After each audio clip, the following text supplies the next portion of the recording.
La Guerra Cristera. Varias corrientes ideológicas surgidas de la Revolución Mexicana se caracterizaron por su pensamiento anticlerical, destacando el grupo sonorense que había emergido del constitucionalismo. Muestra de ello fue la versión de la Constitución de 1917, que en sus artículos 3, 5, 24, 27 y 130 despojaban a la Iglesia de varios de sus derechos. Durante los gobiernos de Álvaro Obregón y en especial en el de Plutarco Elías Calles, se incrementó la persecución religiosa, lo que trajo como consecuencia el descontento de la mayoría de la población. Tiempo antes se había concebido las ideas del Papa León XIII, que en 1891 había escrito su famosa encíclica Rerum Novarum, en la que se expuso la doctrina social de la Iglesia, buscando lograr la unión y paz de los seres humanos para alcanzar el bien común. En 1895, el periodista católico Trinidad Sánchez la dio a conocer en México y fue permeando en los miembros de la sociedad, creándose sindicatos, el Partido Nacional Católico en 1911 y al año siguiente la Acción Católica de la Juventud Mexicana. En 1922 fue electo Papa Pío XI, quien postuló la necesidad de que los católicos dejaran la pasividad para lanzarse a la acción, idea que fue retomada en México por Anacleto González Flores. Ese mismo año se organizó el Congreso Nacional Católico Obrero, organizado por el arzobispo de Guadalajara, Francisco Orozco y Jiménez, y el de México, José Mora del Río. En el marco de los 400 años de la llegada de los franciscanos a México, se realizó la bendición de la primera piedra del segundo monumento en el Cerro del Cubilete. Sin embargo, lo que inició abiertamente el choque entre católicos y el gobierno fue el cisma de la Soledad, de febrero de 1925, cuando con el apoyo de Calles y de Morones, el patriarca Joaquín Pérez y Budar encabezó la fundación de la Iglesia Católica Mexicana. Otro golpe fue una serie de leyes que se promulgaron en Tabasco por iniciativa de Tomás Garrido Canaval, en la que se exigía que los sacerdotes fueran de nacionalidad mexicana y estuvieran casados. Como una respuesta se creó la Liga Nacional de la Defensa para la Libertad Religiosa y en Guadalajara, Anacleto González Flores fundó la Unión Popular. El primer obispo de Huejutla, José de Jesús Manríquez y Zárate, dio a conocer una carta pastoral en contra de las leyes mexicanas, razón por la cual fue aprehendido. El 16 de junio de 1926 se dio a conocer la Ley Calles, contra el culto público, los votos religiosos y la expulsión de sacerdotes extranjeros. Ante esta situación, el clero mexicano decidió suspender cultos el 31 de julio de 1926, por la entrada en vigor de la Ley Calles. 2 días antes, en Puebla, había surgido el primer mártir de esta persecución, José García Farfán. La sangre de los cristianos poco a poco fue derramada como testimonio de fe. En la fiesta de la Asunción de María de 1926, dieron su vida los mártires de Chalchihuites, el sacerdote Luis Batis, junto con los laicos Manuel Morales, Salvador y David Lara Puente, lo que provocó la insurrección en esta región. Inicialmente se planteó como estrategia la propuesta de Anacleto González Flores, de efectuar un boicot a nivel nacional para obligar al gobierno a derogar la Ley Calles. Sin embargo, poco a poco la Liga consideró que era necesario, como defensa, lanzarse a la lucha armada. A finales de 1926 se nombró a René Capistrán Garza jefe del movimiento armado. Él se encontraba en Estados Unidos buscando fondos para la causa.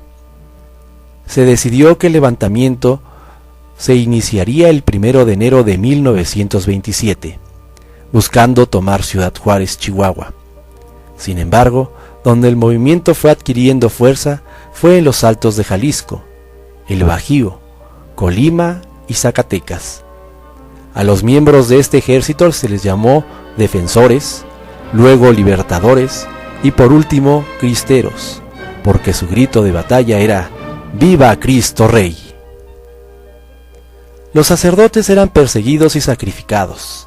A principios de 1927 alcanzaron la palma del martirio San Genaro Sánchez, San Mateo Correa y San Julio Álvarez. El 1 de abril de 1927 daba su vida el ideólogo del boicot, el Gandhi mexicano, el líder católico, Anacleto González Flores, junto con Luis Padilla Gómez, Jorge y Ramón Vargas González. Días después lo seguirían los hermanos Ezequiel y Salvador Huerta Gutiérrez. El gobierno quería más sangre, y en abril de 1927 los sacerdotes San David Uribe, San Sabás Reyes y San Román Adame, además de los mártires de San Joaquín, también obtuvieron la palma de la victoria. El 25 de mayo de 1927 ofrendaron sus vidas los sacerdotes de Totatiche, Jalisco, San Cristóbal de Magallanes y San Agustín Caloca. Magallanes había fundado hacía años un seminario auxiliar en esa población.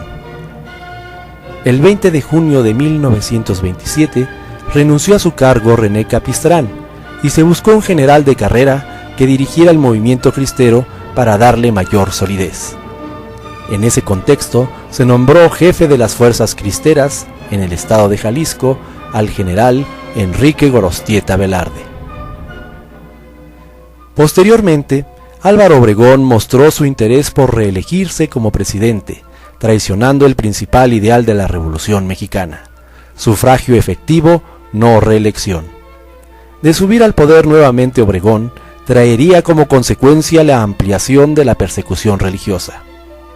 Además de seguir martirizando sacerdotes católicos como José Isabel Flores, José María Robles, Justino Orona y Rodrigo Aguilar, también los políticos sonorenses mandaron a matar a sus opositores, los generales Francisco S. Serrano y Arnulfo R. Gómez.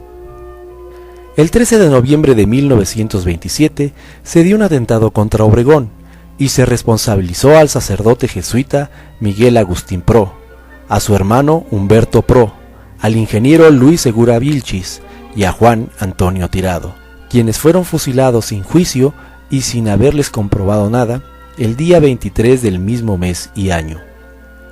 Un día antes había sido martirizado en Teocaltitlán el sacerdote de San Juan de los Lagos, San Pedro Esqueda. A principios de 1928 siguió la lista de mártires cristianos: San Jesús Méndez Montoya, Santo Toribio Romo, el beato Elías del Socorro Nieves del Castillo. El 21 de marzo de 1928 mataron a Miguel Gómez Loza, que había sido gobernador cristero provisional de Jalisco, cerca de Atotonilco el Grande. El 17 de julio de 1928, José de León Toral asesinó a Álvaro Obregón en el Parque de la Bombilla, siguiendo el pasaje bíblico de Judith y Holofernes, además de la teoría de la guerra sintética.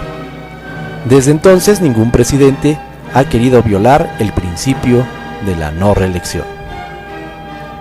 El 4 de agosto de 1928 se nombró a Enrique Gorostieta primer jefe del Ejército Libertador, quien lanzó un manifiesto a la nación conocido como el Plan de los Altos de Jalisco, lográndose los momentos más brillantes para las fuerzas cristeras bajo el lema de Dios, Patria y Libertad. El 2 de junio de 1929 fue asesinado el general Gorostieta en la Hacienda del Valle, municipio de Atotonilco el Alto, cuando se dirigía a atacar las fuerzas del general Lázaro Cárdenas. Subió a la presidencia de la República Emilio Portes Gil, quien logró con los obispos Pascual Díaz y Leopoldo Ruiz el fin del conflicto armado, sin tomar en cuenta a los cristeros y al resto de los obispos mexicanos. La firma de los acuerdos se dio el 21 de junio de 1929. Gorostieta fue sustituido por el general Jesús Degollado Guízar, quien acató la resolución. El triunfo de los cristeros se dio muchos años después, con el reconocimiento de la personalidad jurídica de la Iglesia y con la canonización de sus mártires.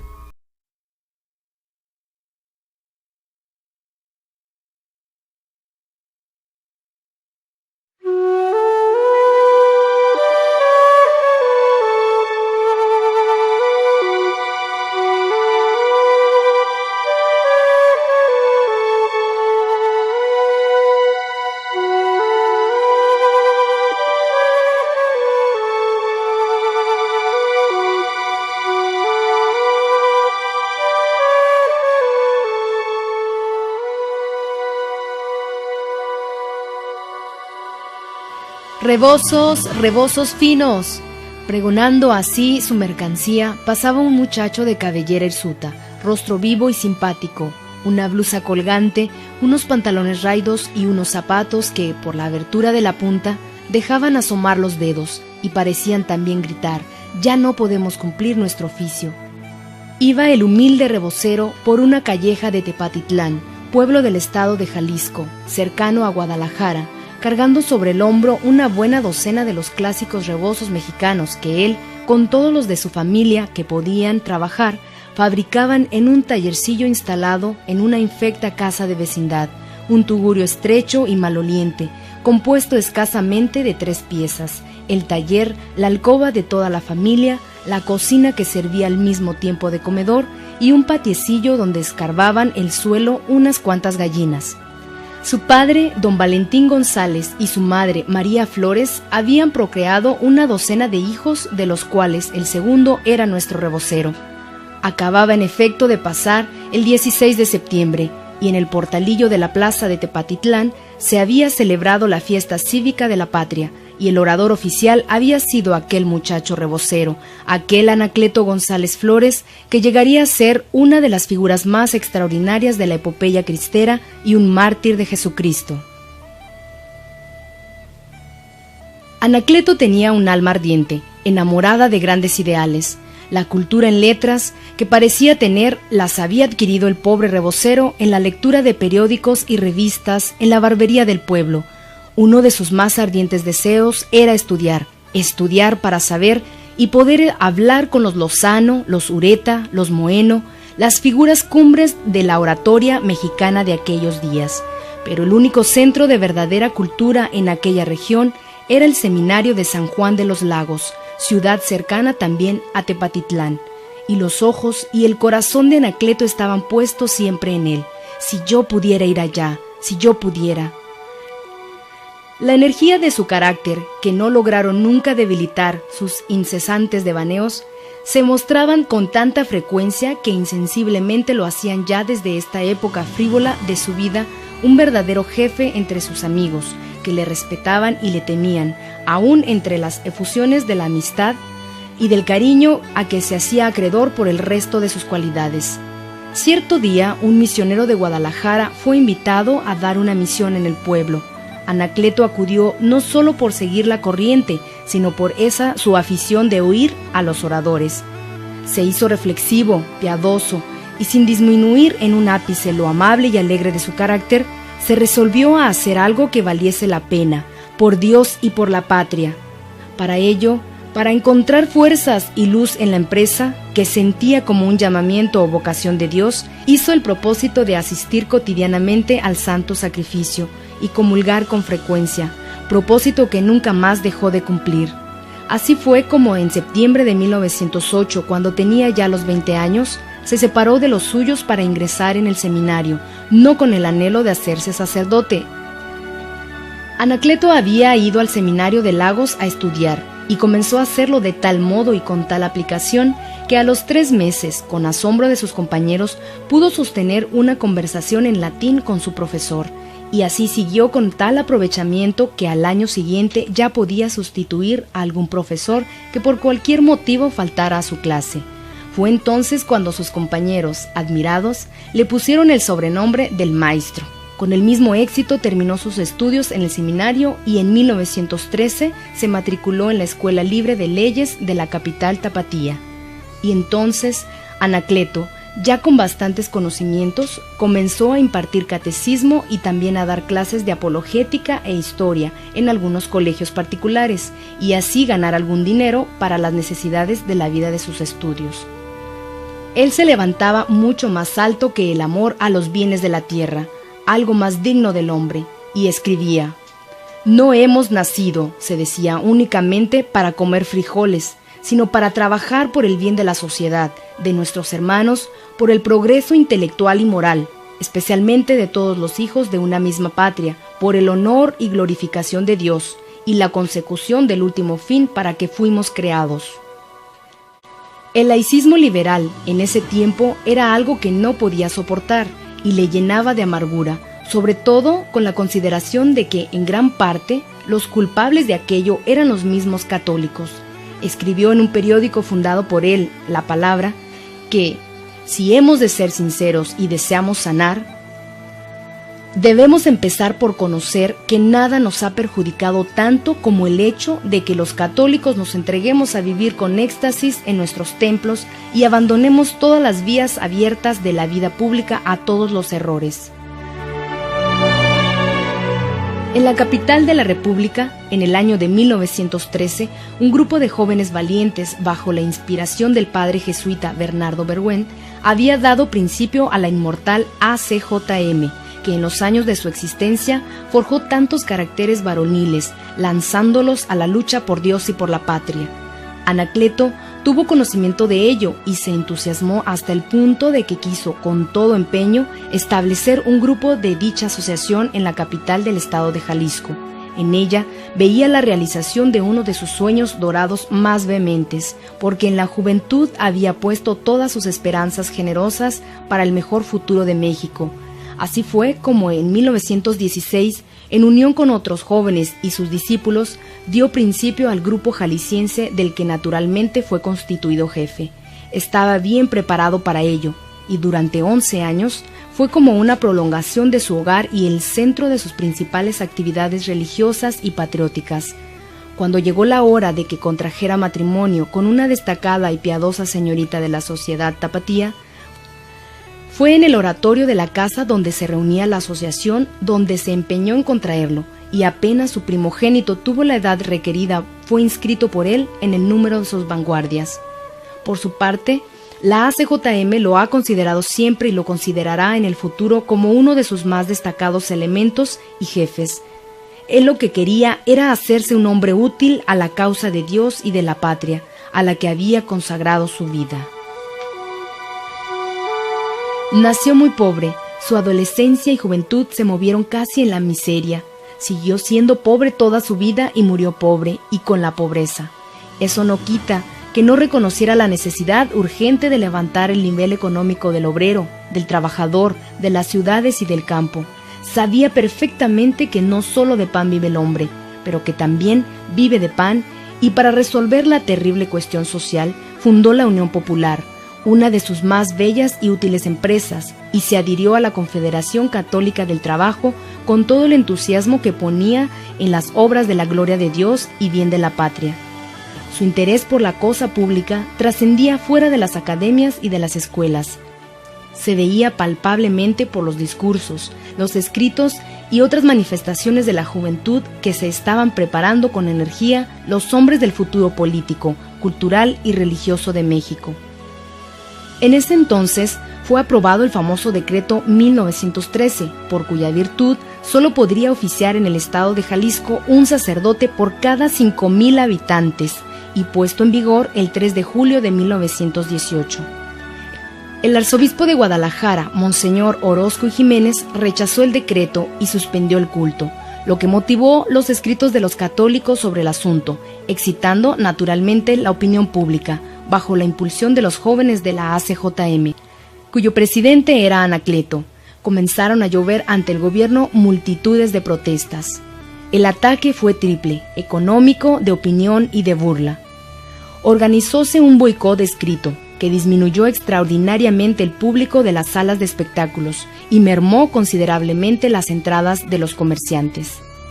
El gobierno no sabía qué hacer. Preparóse entonces una manifestación frente a la casa del general Diegues, jefe de armas, el 22 de junio de 1918, en el que Anacleto tomó la palabra, haciendo responsable al general, como consejero que era del gobernador, de la discordia que las leyes inicuas hacían cundir entre los mexicanos, si no prestaba su apoyo decisivo a la derogación de aquel decreto. Aquella manifestación que había iniciado la derrota del gobierno perseguidor apretó más la presión con las protestas que de todas partes llegaban al Congreso. Por fin, el 4 de febrero de 1919, el decreto fue derogado. Pero aquel triunfo indudable vino a reforzar en el ánimo de Anacleto la idea de que no por la fuerza, sino por la resistencia pacífica y con la sangre de mártires únicamente, entre cuyo número aspiraba a contarse él algún día, era como había de obligarse a los opositores del orden cristiano de la sociedad a cambiar de proceder. Un periodiquito clandestino, Gladium, escrito por Anacleto, difundía las ideas de libertad religiosa que en esos días se veía amenazada por el gobierno del general Plutarco Elías Calles. Llegó por fin el estallido de 1926. Él no iría al campo de batalla, pero con el mismo entusiasmo y tesón de siempre, se entregó a organizar, sostener y transmitir las órdenes que recibía del centro, respecto a dicha defensa. Tanto más que por todas partes surgían levantamientos de los católicos y en Jalisco, eran precisamente los jefes de los grupos locales de la Unión Popular los que, creyendo indudablemente que estaban de acuerdo con las nuevas disposiciones que suponían en el maestro, eran los que levantaban las gavillas de cristeros y se lanzaban a la lucha. En aquellas actividades de Anacleto, cuando ya asociada su Unión Popular a la Liga de Defensa y presidente de la ACJM en Guadalajara, tuvo 3 cooperadores abnegados que le acompañaron hasta el mismo martirio, Luis Padilla Gómez y los 2 hermanos Jorge y Ramón Vargas González. Obligado Anacleto a esconderse por sus mismos amigos, que sabían se había determinado por el gobierno acabar de una buena vez con tal jefe del catolicismo y animador de toda resistencia en Jalisco, los Vargas le abrieron las puertas de su casa. La familia Vargas sabía perfectamente a lo que se exponía, dando albergue al jefe de la resistencia antes pasiva y activa. Anacleto, sin cejar un instante en sus actividades de jefe católico, comprendió las razones con que trataron de persuadirle sus amigos y discípulos para que se escondiera mientras pasaba la tormenta. Disfrazóse pues de obrero, vistióse un overol manchado, dejóse crecer la barba, enmarañóse la cabellera y salió de su hogar para aceptar el cariñoso refugio que le brindaron a porfía los suyos. Desde allí podría con menos peligro dirigir la campaña. El 29 de marzo de 1927 pasó Anacleto una noche en su hogar, rezando y jugando con sus hijos. Fue la última vez que los vio.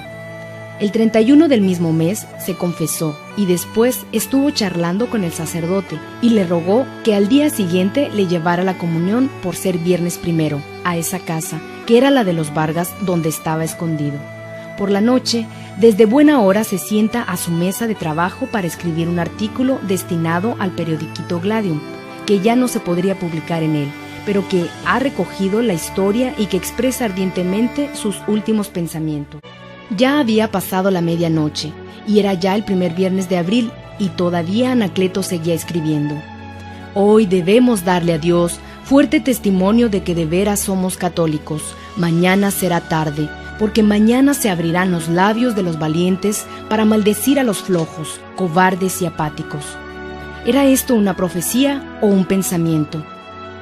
Son las 3 de la mañana y se retira a tomar un breve descanso. Es su último reposo en la tierra. Pocas horas después comenzará su eterno y glorioso descanso. Tocan fuertemente a la puerta de la botica que daba al exterior en la casa del doctor Vargas. Se dan a conocer y entran en tropel desparramándose por todas las habitaciones. Al ruido del tumulto, Anacleto despierta y se viste rápidamente su overol, pero en las prisas se lo pone con la espalda al pecho y sale para escapar por la azotea, como lo tenía preparado para cualquier alarma. Imposible escapar. Este barbón, tal por cual, es aquel que buscamos. Salga de allí. Usted se ha escondido en tal y tal casa, hijo de perra, y ahora aquí. ¿Es usted Anacleto González Flores? Sí, yo lo soy. ¿Qué con eso? ¿Dónde se esconde Orozco y Jiménez? No me pregunten más, no sé nada. Los dos jóvenes, Jorge y Ramón, también han sido encontrados y del mismo modo todos los papeles, mapas e instrucciones a los combatientes que se encontraban en su mesa. Y se los llevan presos a reunirlos con Luis Padilla. Comenzó inmediatamente el interrogatorio y la tortura de Anacleto, a quien querían obligar a denunciar a quienes estuvieran complicados en el movimiento armado católico de Jalisco y la noticia del lugar en que se ocultaba su prelado, el excelentísimo señor Orozco y Jiménez. Anacleto asumió su responsabilidad en lo que se refería a su actuación cristera desde la ciudad, pero no dijo nada de lo que se le pedía en materia de denuncias. Entonces comenzó la tortura. Lo suspendieron en presencia de sus compañeros por los pulgares de las manos, mientras con cuchillos herían sus descalzos pies. Del mismo modo maltrataban a Padilla y a los hermanos Vargas, y Anacleto, suspendido aún, decía: «No maltraten a esos muchachos, si quieren sangre, aquí está la mía». Lo descuelgan y le asestan un tremendo culatazo en un hombro que le destrozan por completo, y con la boca chorreando sangre por golpes. Simulóse después un consejo de guerra sumarísimo, que condenó a los prisioneros a la pena de muerte por estar en convivencia con los rebeldes. Al oír la sentencia, Anacleto respondió con estas recias palabras: «Una sola cosa diré, y es que he trabajado con todo desinterés por defender la causa de Jesucristo y de su iglesia. Vosotros me mataréis, pero sabed que conmigo no morirá la causa. Muchos están detrás de mí dispuestos a defenderla hasta el martirio. Me voy, pero con la seguridad de que veré pronto, desde el cielo, el triunfo de la religión de mi patria». Eran las 3 de la tarde del viernes 1 de abril de 1927. Enseguida, Anacleto comenzó a recitar el acto de contrición, que corearon sus compañeros, y Luis Padilla pidió un momento más para orar. Apenas habían terminado el acto de contrición, una descarga cerrada cortó la vida de los Vargas. Padilla, aún orando de rodillas, cayó bañado en sangre. Anacleto, aún de pie a pesar de sus terribles dolores, con voz serena y fuerte, se dirigió al general Ferreira, que presenciaba la tragedia. «General, perdono a usted de corazón. Muy pronto nos veremos ante el Tribunal Divino. El mismo juez que me va a juzgar será su juez. Entonces tendrá usted un intercesor en mí con Dios». Los soldados no se atrevían a descargar sobre él sus armas. Entonces el general hizo una señal al capitán de la patrulla, y éste le hundió un marrazo en el lado izquierdo del busto. Y al caer ya, los soldados, viendo lo inevitable, descargaron todas sus armas sobre la víctima. Todavía pudo semi-incorporarse Anacleto para gritar: «Por segunda vez, oigan las Américas este grito: yo muero, pero Dios no muere. ¡Viva Cristo Rey!». Y cayó para siempre en la tierra para comenzar sus cánticos de gloria al cielo.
Antología literaria de Anacleto González Flores, del libro Tú serás rey.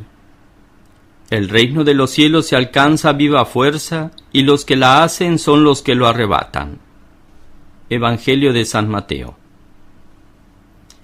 Dedicatoria.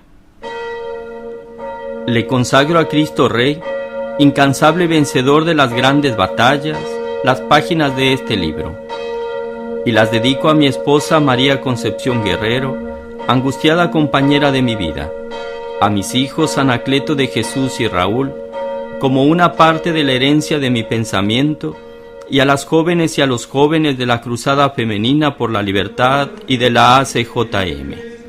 El autor. Capítulo primero. Este libro. Este libro aspira a ser un libro de juventud en el sentido más intenso y fecundo, es decir, un libro de osadía cristiana, porque en la base de todas las derrotas que han caído y llevamos sobre nuestras espaldas, está todo un inmenso lastre de pusilanimidad y de apocamiento. Pusilanimidad y apocamiento en las vidas enfermas y raquíticas de los individuos, y una postración espiritual innegable y desesperante en nuestra vida pública.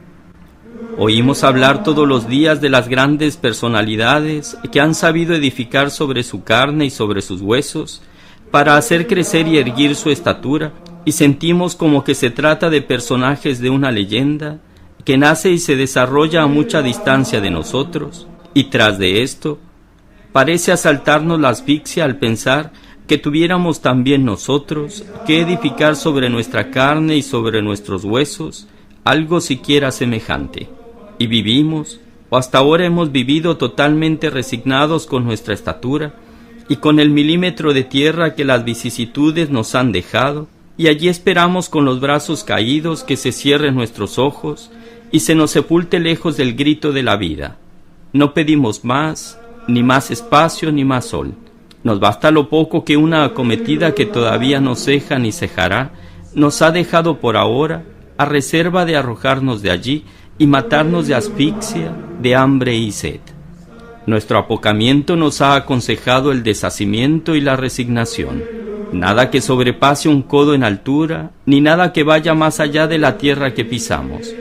Sentimos que nuestra personalidad está gravemente enferma de empequeñecimiento y de anemia espiritual. Nuestro apocamiento no nos deja ni siquiera concebir que sea posible empinarnos sobre nosotros mismos y ser dueños de nuestros destinos y de nuestra voluntad. De aquí que hayamos tenido que venir a caer en esta mendicidad y en este innegable y evidente empobrecimiento de hombres y valores. Y de aquí nuestra desbandada. Se nos ha desalojado de todas partes, y nuestras manos se han doblado en el primer encuentro, y todo lo hemos abandonado, ni siquiera nos atrevemos a pedir más de lo que se nos da. Se nos arrojan todos los días las migajas que deja la hartura de los invasores, y nosotros nos sentimos contentos con ellas. Se dice que Alejandro, después de vencer al rey Poro, le preguntó a éste si pedía algo, y Poro se limitó a decir que no pedía otra cosa que ser tratado como rey. Insistió Alejandro para decir que pidiera algo más, y el rey vencido dijo que no pedía más, porque con ser rey le bastaba. Nosotros hemos renunciado a ser reyes, porque nuestras manos se han enflaquecido en medio de nuestra mendicidad, hasta el punto de que sabemos que no podremos con la carga de ser reyes, y preferimos nuestros harapos de mendigos. Y nuestro deshacimiento y nuestra resignación, más que ser un brote espontáneo y noble de nuestra generosidad, son el fruto lógico de nuestra pusilanimidad y de nuestro apocamiento. Y nuestra pusilanimidad y nuestro apocamiento están en pugna abierta con el cristianismo, porque desde el punto de vista histórico y doctrinal, el cristianismo fue, desde su aparición, y sigue siendo una inmensa y ardiente acometida que ha llenado todas las páginas de la historia y continúa su marcha hacia todos los confines del mundo. Grande osadía se necesita ya para hacer un santo, grande osadía se necesita para conquistar un siglo, grande osadía se necesita para ganar un imperio. Y la Iglesia nutrida al parecer con sangre de león y poseída de todas las osadías, derriba hombres, gana imperios, extiende ilimitadamente sus dominios, y hoy, a la vuelta de cerca de 2000 años, y cuando debiera haber envejecido, abre sus ojos hacia todas las fronteras, filosofías, cátedras, libros, parlamentos, arte, política, y no desespera de fundar el imperio más vasto que hayan visto los siglos. La Iglesia vive y se nutre de osadías, todos sus planes arrancan de la osadía. Solamente nosotros nos hemos empequeñecido y nos hemos entregado al apocamiento, pero a partir de ese instante hemos tenido que caer en la deserción, porque en esa incansable acometida de cerca de 20 siglos, que ha deshecho las conquistas de los más grandes capitanes, que ha ganado incontables batallas en los dominios del pensamiento, de la ciencia, del arte y de la acción, ¿qué tienen que hacer los pusilánimes, los cobardes y los apocados? Nada. Mejor dicho, sí tienen que hacer. Deben retirarse. Son un lastre y un fermento de miedo que contagia y siembra el pavor. Más aún, la posición lógica del verdadero cristiano, es decir, del verdadero católico, es la osadía. Y si hay alguno que no tiene atrevimiento ni para hacer crecer la propia estatura, con un trabajo encendido y encarnizado de conquista de sí mismo y de batalla sangrienta, con las propias pasiones, está al margen de la corriente histórica del cristianismo, que ha sido siempre enconada y recia pelea. Se dirá que se tiene derecho de renunciar a la púrpura y que se tiene una alta y resonante palabra para que se pueda decirla, en medio del recogimiento y de la humildad, en la soledad y en la sombra. Si se tiene un profundo pensamiento, se puede hundirlo en el recato de la vida interior. Si se tiene mano de alfarero de multitudes, se puede retenerla lejos de la acción.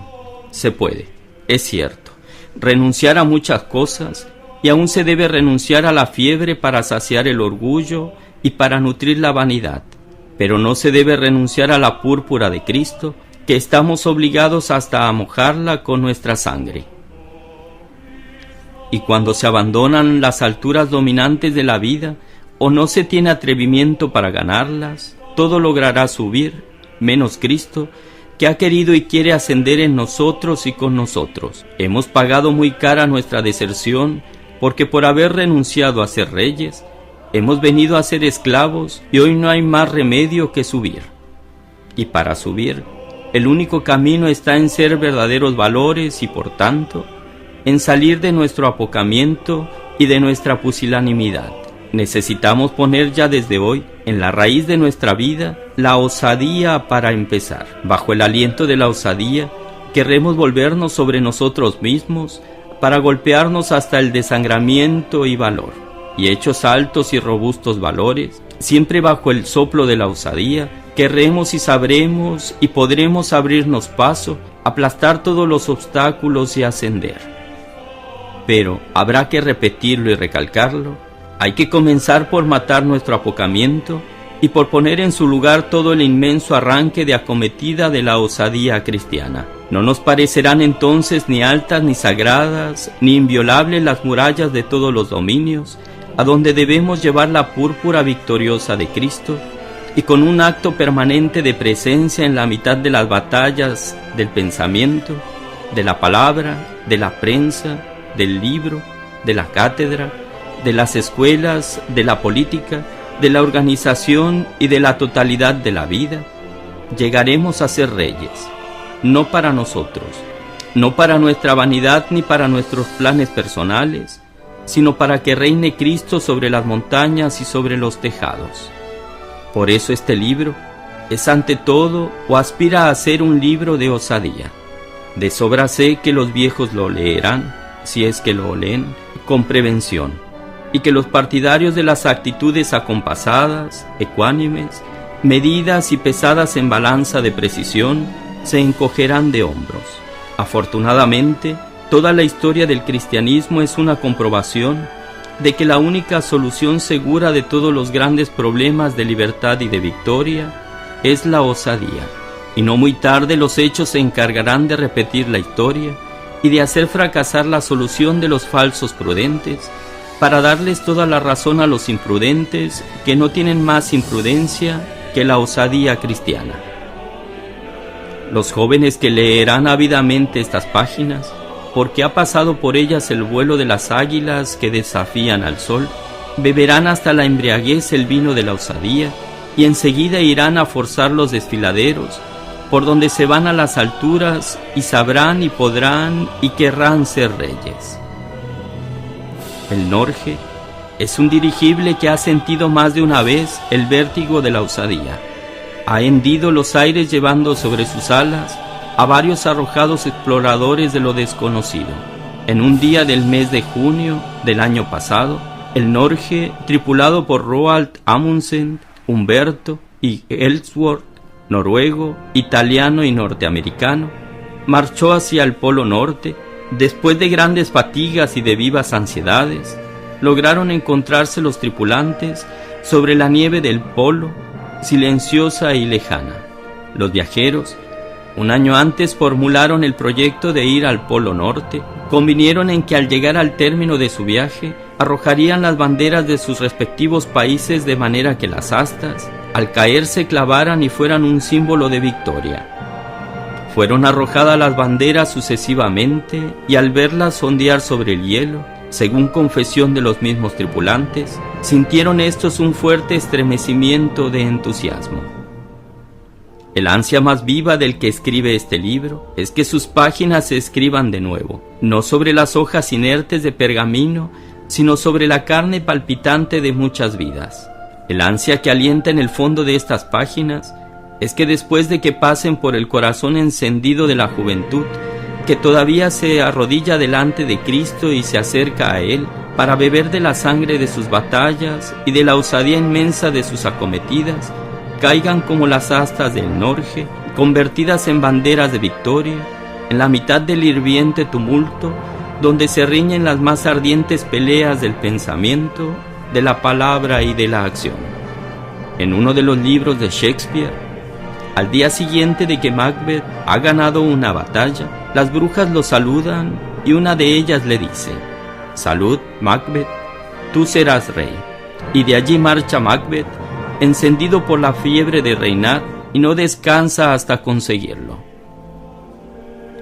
Que cada una de estas páginas de este libro de juventud sean un grito que salude a los nuevos viajeros del porvenir y que les diga penetrantemente al oído el grito de las brujas de la tragedia de Shakespeare: «Tú serás rey», y que ese grito se cumpla, pero no para hacer reinar a un hombre, sino para hacer reinar plenamente a Cristo.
por fin paz y bonanza, felicidad, agrado tiene.